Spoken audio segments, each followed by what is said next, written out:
Pero siya araw di mo maminaw sa kuha magamit ako og motor para maminaw jud mo.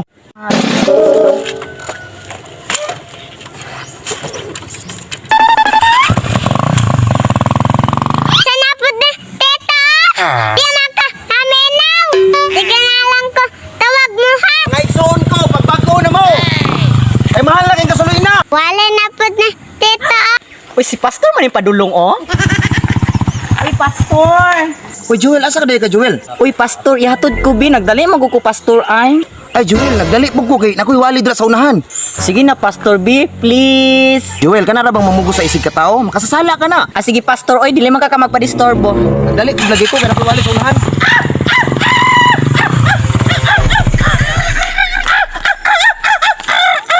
Mang, di juta ka mahatod mang kay nakoy wali dira sa unahan. Importante kay mang.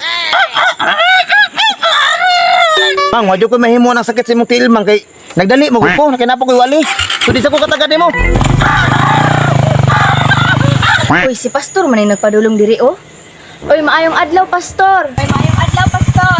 Yung adlaw sad me. Pero asa ka madto me? Ay, dira man sa unahan, Pastor. Yato na lang ta kami kay nagmotor pug ko. Ay, ayaw na, Pastor. Kay dira man pud ko sa dool. Basig makadisturbo pud ko sa imuha ba. Problema na mi sakay nandri kay yato ta katra. Sige ka, Pastor.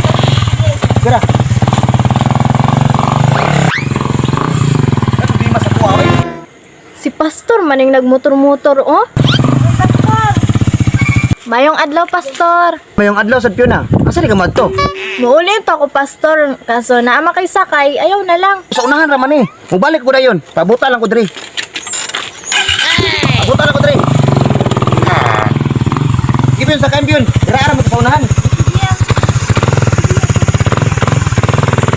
Uy, pre. Tanawa ko na si Pastor, pre. Unsa ba na si Pastor? Nagwali na, namasayro. Uy, uya man to na ako ang gisakay ni Pastor. Pantay lang to bubalik siya ron.